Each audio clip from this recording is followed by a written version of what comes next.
Hello students, my name is Rohit and आज की video में पढ़ने वाले हैं ग्रुप होमोमॉर्फिज्म एंड उसकी कुछ प्रॉपर्टीज़ के बारे में। एंड इसकी जो नेक्स्ट वाली वीडियो होगी इसमें हम पढ़ेंगे कर्नल के बारे में एंड फर्स्ट आइसोमॉर्फिज्म थ्योरम के बारे में, जिसको हम और एक दूसरे नाम से भी जानते हैं, जिसको कहते हैं हम होमोमॉर्फिज्म थ्योरम। ठीक है, तो इस वीडियो को स्टार्ट करने से पहले मैं आपको बता दूँ, अगर आपको इस पूरे सिलेबस जो कि हमारा एब्स्ट्रैक्ट अलजेब्रा ग्रुप थ्योरी, उसके अगर आपको नोट्स चाहिए तो उसका लिंक आपको डिस्क्रिप्शन बॉक्स में मिल जाएगा एंड साथ ही में आपको कमेंट बॉक्स में भी उसका लिंक मिल जाएगा। चलिए स्टार्ट करते हैं। देखिए, let G1 and G2 be any two group. हमने मान लिया कि G1 एंड G2 कोई भी दो ग्रुप है। ठीक है, आ होमोमॉर्फिज्म फाई G1 से G2 इज अ फंक्शन। मतलब एक होमोमॉर्फिज्म क्या होता है कि एक ग्रुप से दूसरे ग्रुप में एक फंक्शन होता है जो कि ये प्रॉपर्टी सेटिस्फाई करता है। इसमें क्या होता है, फाई ए बी। ठीक है, फाई कुछ नहीं है, जैसे हम पहले फंक्शन पढ़ते थे ना, जहाँ पर एफ डिनोट करते थे, वही है, बस हमने क्या करा है, इसको फाई से डिनोट करा है। हम करते थे ना f a b equals to f a f b, मतलब वो दोनों सेपरेट हो जाएंगे। इनमें डिफरेंस क्या है कि इनके बीच में G1 का ऑपरेशन लगेगा और इस रेंज का ऑपरेशन इसके बीच में लगेगा, मतलब G2 का ऑपरेशन इसके बीच में लगेगा। ठीक है, तब माना जाएगा। जैसे हम ये पढ़ते थे पहले कि जैसे हमारे इसके अंदर नंबर है 1 2 3।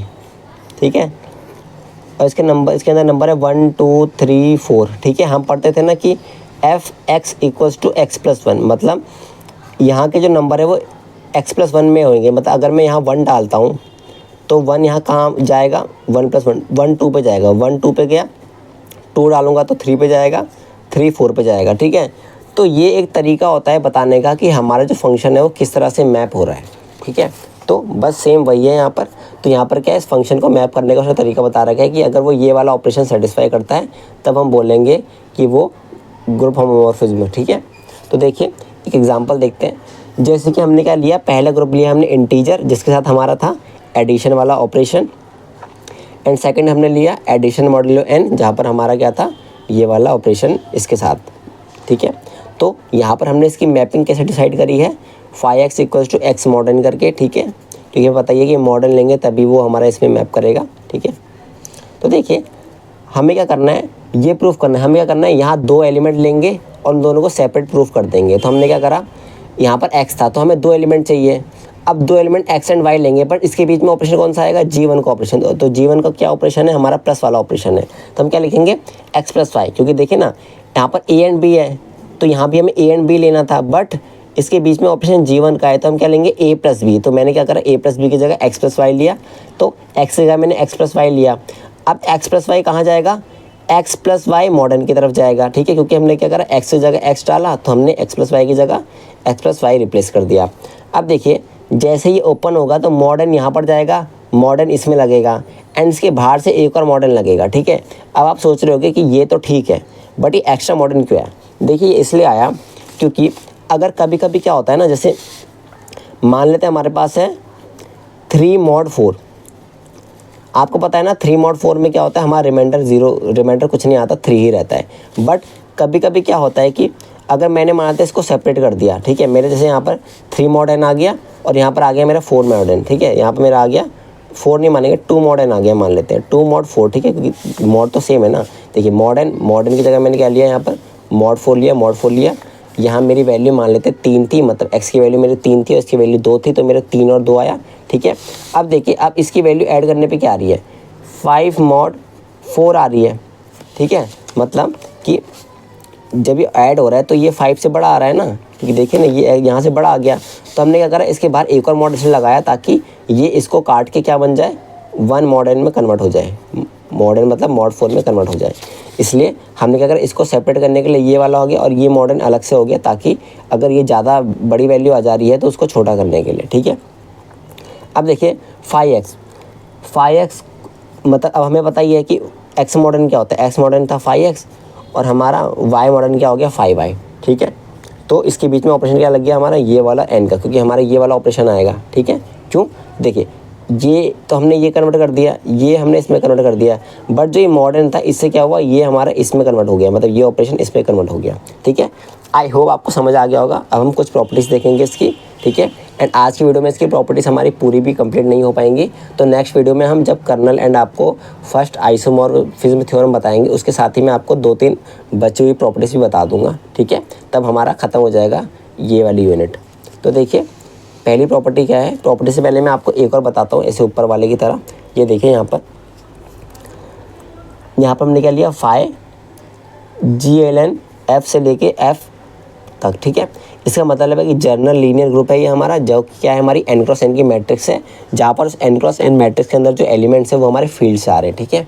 फील्ड मतलब आप मान लेना कि कोई भी मतलब फील्ड एक तरह से हमारा ग्रुप की तरह ही मान लो आप। बस इसमें क्या होता है, 2 ऑपरेशन होते हैं हमारे फील्ड में। आपको मैंने पढ़ाया होगा या आपने पढ़ा होगा फील्ड के बारे में। फील्ड का क्या मतलब होता है, फील्ड में हमारे को मतलब हम फील्ड तब कहेंगे, वैसे हम फील्ड मतलब कब पढ़ेंगे, जब भी आने वाला हमारा रिंग थ्योरी है ना, उसमें हम पढ़ेंगे फील्ड के बारे में। वैसे मैं आपको थोड़ा यहाँ पर ओवरव्यू दे देता हूँ कि फील्ड का मतलब क्या होता है। देखिए फील्ड हम तब कहेंगे, फील्ड में पहले तो 2 ऑपरेशन होते हैं, ठीक है। एक ऐसे ऑपरेशन होते हैं, ठीक है। और ये हम किसी भी को फील्ड कैसे कहते हैं, जैसे अगर हम R ले लें, रियल नंबर का ले लें तो ये भी फील्ड होता है। हम रैशनल नंबर ले लें तो ये भी फील्ड होता है। तो हम फील्ड कब कहते हैं, हम फील्ड तब कहते हैं जब हमारा वो F के पहले वाले ऑपरेशन के रिस्पेक्ट में हमारा एबिलियन ग्रुप बनाए एंड हमारा वो दूसरे वाले के रिस्पेक्ट में हमारा, ठीक है, दूसरे में से स्टार लगा देंगे। स्टार का मतलब होता है हमारा इस फील्ड में से हमने 0 को माइनस कर दिया, ठीक है। और डॉट के साथ, मतलब इस डॉट के साथ हमारा दोबारा एबिलियन बनाए, मतलब ये एबिलियन ग्रुप बनाए, ठीक है। हम यहाँ से 0 इसलिए हटा दें क्योंकि हमें पता है कि 0 का इन्वर्स हमारा मल्टीप्लिकेशन नहीं मिलता, ठीक है। क्योंकि हमें पता है कि 0 का इन्वर्स क्या हो गया, 1/0 एग्जिस्ट ही नहीं करता इसलिए, ठीक है। और साथ में हमारे 2 डिस्ट्रीब्यूटिव लॉ होते हैं, राइट डिस्ट्रीब्यूटिव लॉ और लेफ्ट डिस्ट्रीब्यूटिव लॉ। उसको अगर सेटिस्फाई करता है तब हम फील्ड कहते हैं, ठीक है। बस आप इतना ध्यान रख लो कि इसके अंदर फील्ड से एलिमेंट आ रहे हैं, ठीक है। अब देखिए इसको ऑप्शन हमने कैसे डिफाइन करा, डिटरमिनेंट ऑफ ए से। कैसे, क्यों हमने ये क्यों करा, क्योंकि हमें पता ही है कि हमें किसी मैट्रिक्स को अगर किसी नंबर में कन्वर्ट करना है तो हमें उसका डिटरमिनेंट निकालना पड़ेगा, तभी वो एक हमें नंबर देता है। तो बस हमने इसलिए डिटरमिनेंट ऑफ ए करा हमने ऑपरेट करने के लिए। हमने क्या करा, सिंपली वही करा, ऊपर वाली कंडीशन हमें सेटिस्फाई करनी है। अगर हमें बताना है कि ये होमोमॉर्फिज्म को सेटिस्फाई कर रहा है नहीं कर रहा है। देखिए फाई ए बी, ठीक है, हम क्या लेंगे, फाई ए बी लेंगे और इसके बीच कौन सा ऑपरेशन लगेगा, इसका ऑपरेशन लगेगा, ठीक है। देखिए इसका क्या था, ए कैसे कन्वर्ट हुआ, डिटरमिनेंट ऑफ ए में, तो ए बी कैसे कन्वर्ट होगा, डिटरमिनेंट ऑफ ए बी, ठीक है। अब हम इन दोनों को सेपरेट कर सकते हैं और इसका डिटरमिनेंट ऑफ ए कैसे लिख सकते हैं हम, डिटरमिनेंट ऑफ ए को फाई ए और डिटरमिनेंट ऑफ बी को कैसे लिखते हैं, फाई बी से, ठीक है। तो देखिए ये दोनों सेपरेट हो गए हमारे और ये हमारी कंडीशन प्रूफ हो गई होमोमॉर्फिज्म की। मतलब ये हमारा होमोमॉर्फिज्म की कंडीशन को सेटिस्फाई कर रहे हैं, मतलब ये होमोमॉर्फिज्म है, ठीक है। अब कितने हैं ये बात का टॉपिक है। तो देखिए पहली प्रॉपर्टी हम देखते हैं, पहले हम देख लेते हैं। यहाँ पर इसने गिवन है कि G1 G2 हमारे 2 ग्रुप हैं, जहाँ पर हमारा G1 से G2 तक एक होमोमॉर्फिज्म है, ठीक है। मतलब G1 से G2 तक एक होमोमॉर्फिज्म पहले से ही बन रहा है। तो क्या क्या कंडीशन सेटिस्फाई होती है इस केस में, देखिए ये हमने ले लिया ग्रुप G1 और ये ले लिया हमने ग्रुप G2, ठीक है। अब जैसे कि आपको पता ही है कि E1 है, अब E1 में आप फाई ऑपरेशन लगा रहे हैं ना, मतलब फंक्शन लगा रहे हो। जैसे हमें यहाँ पता ही है, जैसे हमने यहाँ पर देखा था ये वाले में ये 1 का जाएगा, हमें कैसे पता चला, हमने fx लगाया, मतलब जब हम f1 लगाएंगे तभी तो हमें पता चलेगा कहाँ जा रहा है।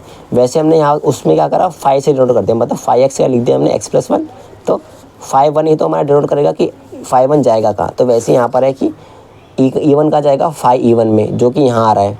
ए का जाएगा हमारा फाई ए में जाएगा, वैसे बी हमारा का जा रहा है फाई बी में जा रहा है, ठीक है। अब देखिए पहली इसकी अब देखेंगे हम सबसे पहले पहली वाली प्रॉपर्टी।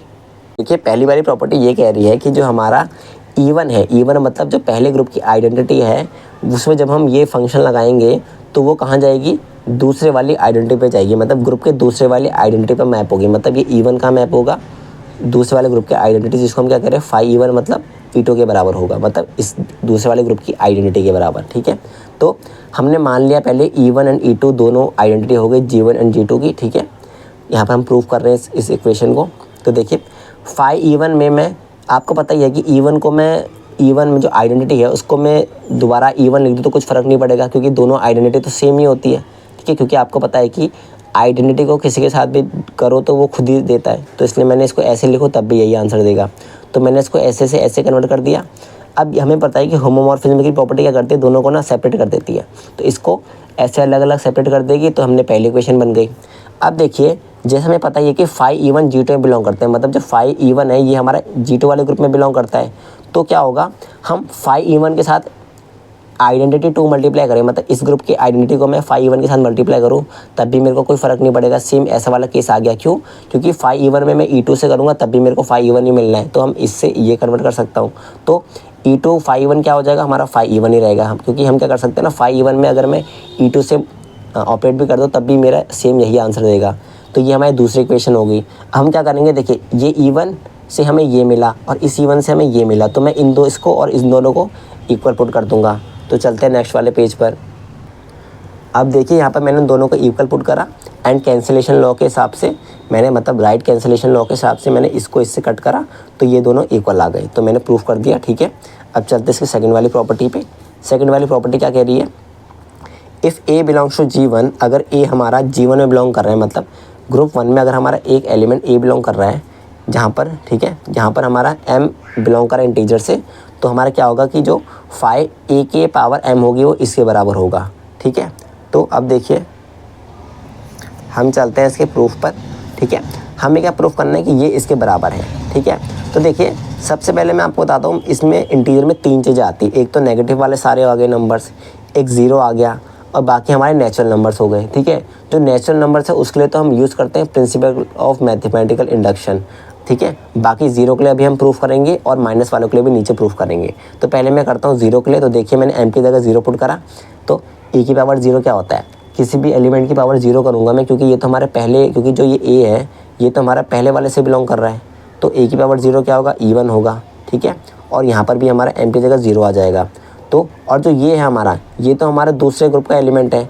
ठीक है, तो ये क्या हो जाएगा, मेरा E2 हो जाएगा। E2 की पावर ज़ीरो कर, मतलब किसी भी दूसरे, ये तो हमारा G2 वाले ग्रुप का है ना, तो किसी भी G2 वाले ग्रुप की पावर ज़ीरो करोगे तो उसका आइडेंटिटी देगा यहाँ पर। G2 वाले ग्रुप में आइडेंटिटी E2 होती है। ठीक है, तो और हमें ये भी पता है कि फाई E1 हमारा E2 होता है, तो ये दोनों बराबर आ गए, तो ये हमने ट्रू, मतलब ये सेटिस्फाई हो गई प्रॉपर्टी। अब हम चलते हैं नेचुरल नंबर्स के लिए। तो देखिए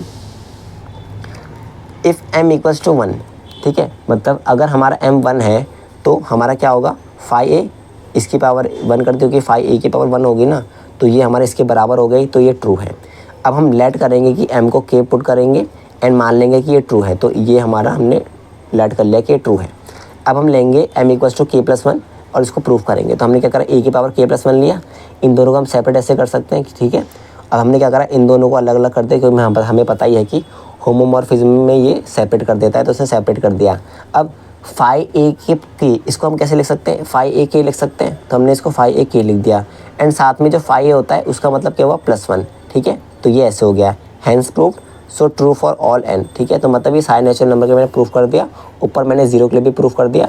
अब चलते हैं हम अपने नेगेटिव वाले केस के लिए। ठीक है, तो देखिए नेगेटिव वाले में क्या होगा, m इक्वल्स टू -n, मैंने इसलिए क्योंकि हम नेगेटिव के लिए प्रूफ कर रहे हैं, तो फाई ए की पावर -1 क्या होगा हमारा, इक्वल्स टू मैंने क्या करा, फाई ए -1 और इसकी पावर मैंने n ऊपर अलग से लिखी, क्यों, क्योंकि मैंने अभी ऊपर ये सेटिस्फाई मैंने प्रूफ करा था ट्रू। ठीक है, तो अब हमने क्या करा, हम देखिए हमने इसको पहली इक्वेशन मान ली। अब हम चलते हैं इसमें, देखिए फाई ए को मैं अगर फाई ए इन्वर्स से करूँगा तो देखिए हमारा क्या आता है। ठीक है, इन दोनों को मैं अगर ऑपरेट करूँगा, क्योंकि ये हमारा यहाँ तक ख़त्म हो गया। अब मैंने एक नया स्टार्ट करा कि फाई ए को उसके इन्वर्स के साथ ऑपरेट करा। ठीक है, तो यहाँ पर क्या हुआ कि ये दोनों आपस में जुड़ जाएंगे, क्योंकि होमोमॉर्फिज्म की प्रॉपर्टी है। ठीक है, तो अब ये दोनों मिलकर E1 बनाएंगे और ये हमारा E2 के बराबर होता है। सिमिलरली अगर मैं इन्वर्स को पहले लिखूँ और ये बाद में लिखूँ तो दोबारा मेरा सेम वही देगा। तो इससे हमें क्या पता चला, हमें इससे ये पता चला कि जो A है इसका अगर हम इन्वर्स निकालें तो ये आएगा, क्योंकि हमारा ये आइडेंटिटी दे रहा है। हमें यही तो होता है कि एक एलिमेंट का अगर उसके इन्वर्स के साथ हम ऑपरेट करें तो हमारा आइडेंटिटी आना चाहिए, तो वही तो हो रहा है। ठीक है, तो वही हो रहा है यहाँ पर। तो फाई ए का अगर मैं इन्वर्स निकालूँ तो मेरा फाई ए इन्वर्स आ रहा है, इस वाले से मेरे को दिख रहा है। ठीक है, तो ये पहली और ये दूसरी, तो इन दोनों से हमें क्या मिला कि जो फाई ए की पावर -n था, ठीक है, इसमें जो फाई ए की पावर -n है इसको हमने इससे डिनोट करा, तो ये -1 इससे मल्टीप्लाई हो गया तो -n बना देगा, तो यहाँ -n आ गया और हमें यही प्रूफ करना था। और हम अगर हम लेट कर लेते कि हमने यहाँ पर लेट करा तो कि m हमारा -n है, तो यहाँ पर m और ये m प्रूफ हो गया, तो मतलब ये सभी के लिए प्रूफ हो गया। ठीक है, अब चलते हैं अपने नेक्स्ट वाले पेज पर। तो देखिए अब हम आ गए हैं अपनी तीसरी वाली प्रॉपर्टी पर। अगर एक एलिमेंट a है जो ग्रुप 1 में बिलोंग कर रहा है and order of a is finite, मतलब एक एलिमेंट है हमारा, देखिए ये थोड़ा इंपॉर्टेंट है इसलिए मैं आपको बता रहा हूँ। एक एलिमेंट है, ये G1 है, ये G2 है, एक एलिमेंट इसमें a बिलोंग कर रहा है, तो ऑर्डर ऑफ a, जो ऑर्डर है a का, अगर वो फाइनाइट है मतलब कोई नंबर है n मान लेते हैं, देन जो ऑर्डर हो फाई ए का, मतलब ए जहाँ मैप हो रहा है मतलब यहाँ फाई फंक्शन लगेगा ना, तो यहाँ पर मैप हो रहा है मान लेते हैं फाई ए पर, तो जो इसका ऑर्डर होगा, जो ऑर्डर होगा फाई ए का, वो हमारा डिवाइड करेगा इसके ऑर्डर को। तो ये हमें प्रूफ करना है, ठीक है। तो हमने मान लिया कि ऑर्डर ऑफ ए फाइनाइट है, तो हमने मान लिया कि इसका ऑर्डर m है, तो a की पावर m, इसका ऑर्डर तो m है, तो a की पावर m हमारा even होगा। क्यों? क्योंकि हम क्या कर रहे हैं, पहले वाले ग्रुप की बात कर रहे हैं, और पहले वाले ग्रुप में आइडेंटिटी हमारी even होती है, ठीक है। अब फाई a की पावर m हम निकालेंगे, तो फाई a की पावर m क्या होता है हमारा, ये होगा हमारा a की पावर m, मतलब यहाँ से even लिया तो even पुट करा, तो फाई even क्या होता है, e2 होता है। तो हमने ये प्रूफ कर दिया कि फाई a की पावर m e2 होता है। और अभी हमने इससे प्रीवियस वाली प्रॉपर्टी में देखा था कि फाई a की पावर m को हम ऐसे लिख सकते हैं, तो ये e2 हो गया, ठीक है। तो यहाँ से हमें क्या पता चल रहा है कि यहाँ पर से हम ये नहीं बोल सकते कि m इसका ऑर्डर है, ठीक है। मैंने आपको एक प्रॉपर्टी बताई थी पहले, ठीक है, आप मेरी लेक्चर देखना, मैंने आपको प्रॉपर्टी बताई थी कि जो ये होगा ना, इसका ऑर्डर इसको डिवाइड करेगा, ठीक है। ये मैंने प्रॉपर्टी आपको बताई थी पहले, मतलब प्रीवियस वीडियोस में, कि जो इसका ऑर्डर होगा ना वो इसको डिवाइड करेगा, तो इसका ऑर्डर इसको डिवाइड करेगा m को, ठीक है। तो ऑर्डर ऑफ ये और m क्या था हमारा, ऑर्डर ऑफ a, तो बस हमने प्रूफ कर दिया कि ये इसको डिवाइड करेगा, ठीक है। अब देखिए इसी से रिलेटेड एक क्वेश्चन है, ठीक है। ये सिंपल सा ये कह रहा है कि अगर ऑर्डर ऑफ a, मतलब अगर पहले वाले ग्रुप में जो एलिमेंट्स हैं वो फाइनाइट ऑर्डर के होंगे, तो जो उनका ग्रुप G2 मिलेगा ना यहाँ पर, वो भी सारे फाइनाइट एलिमेंट्स में ही मैप होगा, मतलब ये फाइनाइट होगा तो ये भी फाइनाइट ही होगा, ठीक है। तो उसी से रिलेटेड एक क्वेश्चन है, देखिए, number of homomorphism from UN, इससे मतलब मल्टीप्लिकेशन मॉड्यूल n ग्रुप से लेके इंटीजर तक। देखिए पहली बात, जो ये वाला ग्रुप है इसके अंदर सारे हमारे फाइनाइट ऑर्डर के एलिमेंट्स होते हैं, ठीक है, क्योंकि आपको पता है फाइनाइट ग्रुप है, जबकि इनफाइनाइट ग्रुप है और इसमें हमारा फाइनाइट ऑर्डर का सिर्फ हमारा 0 ही एलिमेंट होता है। क्यों? क्योंकि जो 1 होता है उसका भी ऑर्डर हमारा इनफाइनाइट होता है, और -1 का भी, 2 का भी, बाकी सबका बस एक 0 का ही हमारा फाइनाइट रहता है, ठीक है। तो बस हम यहाँ पर क्या बोला कि हम फाई यहाँ से यहाँ तक हमने होमोमॉर्फिज्म एक शो करा फॉर ऑल ए, मतलब जितने भी ए बिलोंग करते हैं UN में, उसका ऑर्डर जो है वो फाइनाइट है। तो जो इसका ऑर्डर होगा, मतलब इस प्रॉपर्टी से हमारा जो इसका ऑर्डर होगा, मतलब हमें ये तो पता है ना कि जो ये एलिमेंट्स हैं, जो इसके अंदर के जितने भी एलिमेंट्स हैं वो इसको डिवाइड करेंगे, इसके ऑर्डर को डिवाइड करेंगे, बट इसका ऑर्डर तो फाइनाइट है और इसके बस एक ही एलिमेंट है 0 जिसका ऑर्डर फाइनाइट है, बाकी सबका इनफाइनाइट है, और इनफाइनाइट वाला कभी फाइनाइट को डिवाइड कर नहीं सकता। तो इसलिए हमने क्या करा कि ऑर्डर ऑफ हमारा जो फाई है, मतलब इसका भी ऑर्डर हमेशा फाइनाइट होना चाहिए। तो हमें ये मिला इसमें कि इस वाले एलिमेंट में सिर्फ हमारा 0 ही एलिमेंट ऐसा है जिसका ऑर्डर हमारा फाइनाइट है। तो क्या होगा, इसके जितने भी एलिमेंट्स होंगे सब हमारे 0 पे मैप हो जाएंगे। तो देखिए यहाँ पर हमारे सारे एलिमेंट 0 पे मैप हो गए, ठीक है। तो चलते हैं अपने फोर्थ वाली प्रॉपर्टी पर।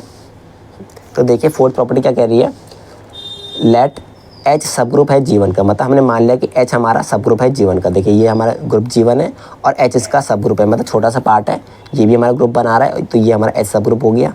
तो हमारा फाई H होगा, मतलब जो ये H है, जब जो H के सारे एलिमेंट जब जहाँ मिल रहे होंगे तो वो सब बन के वो मिलकर भी एक सब ग्रुप बना रहे होंगे G2 के लिए। तो मतलब फाई H जो होगा, जहाँ पर फाई H में जो सारे एलिमेंट्स हैं उसके अंदर वो सारे हमारे क्या G1 के एलिमेंट्स होंगे, जब वो ऑपरेट हो रहे होंगे तब वो एक अलग से अपना ग्रुप बना रहे हैं, जो कि हमारा सब ग्रुप है G2 का, इसका, ठीक है। प्रूफ करते हैं, तो हमें शो करना है कि फाई H जो है G2 का है, ठीक है। तो देखिए हमें पता है कि हमें सब ग्रुप प्रूफ करने के लिए सब ग्रुप टेस्ट लगाना पड़ेगा, एंड सबसे ईजी रहता है हमारे लिए 1 स्टेप सब ग्रुप टेस्ट। तो हम क्या करेंगे, देखिए हमें क्या करना पड़ता है, ए बी इनवर्स हमें शो करना पड़ता है ए एंड बी को लेट करके, बट इसके अंदर कौन सा एलिमेंट है, फाई H एलिमेंट है। तो हम क्या करेंगे, फाई H1 फाई H2 लिया हमने, ठीक है, एंड फाई H1 हमें इसमें मिला है, ठीक है। और हमने क्या करा है यहाँ पर, जो देखिए हमें फाई H2 मिल रहा है तो इसका इन्वर्स भी मिलेगा, ठीक है। हमें फाई H2 का इन्वर्स भी मिलेगा, तो हमने क्या करा, फाई H2 का इन्वर्स यहाँ लिखा। क्यों? क्योंकि ये भी तो हमारा ग्रुप बना रहा है ना, ठीक है, ये इसका सब ग्रुप है, हमें प्रूफ करना है, ठीक है, ठीक है। तो क्या होगा हमारा, ये फाई H2 इन्वर्स मिलेगा। अब देखिए जो ये दोनों हैं ये आपस में मिल जाएंगे, हमें ये प्रॉपर्टी तो पता है कि H2 का जो इन्वर्स होता है वो अंदर आ जाता है, ठीक है, अंदर आ गया। अब ये दोनों आपस में ऑपरेट करके ये बना देंगे।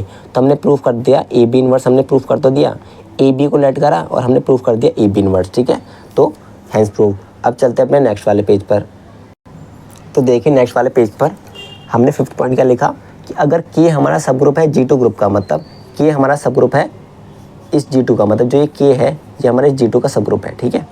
तो हमारा फाई इन्वर्स के, फाई इन्वर्स मतलब इसका उल्टा, मतलब ये वाला जो होगा फाई इन्वर्स के, ठीक है, मतलब जो यहाँ पर जितने भी एलिमेंट्स हैं वो यहाँ से मैप होके आ रहे हैं ना, ये देखिए ना E1 यहाँ पर 5 बना रहा है। तो ये जो जितने भी एलिमेंट्स हैं ना, ये सब एक सब ग्रुप बनाएंगे, जिसको हम क्या डिनोट कर रहे हैं, फाई इनवर्स के के रूप में इसको डिनोट कर रहे हैं, ठीक है।